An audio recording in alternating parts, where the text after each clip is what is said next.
Nawawalang bisa ang kasal dahil dun sa desisyon ng korte. Mhm. Kasi ganito ang proseso. Again, nagdesisyon ang korte, inanal ang marriage or ninalify. Susunod nun, magpaproseso ka ng mga dokumento, magsasabit ka ng mga dokumento para umabot sa PSA at pagdating sa PSA, magkakaroon na ng tinatawag na Senomar.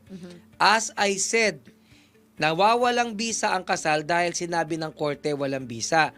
Ibig sabihin, kahit po wala kang makuwang Senomar, kung meron ka naman talagang kopya ng desisyon na naging pinal na at sinabi ng korte na yung kasal ay talagang pinapawalang bisa, so as far as the law is concerned, annulled na yung marriage na yon.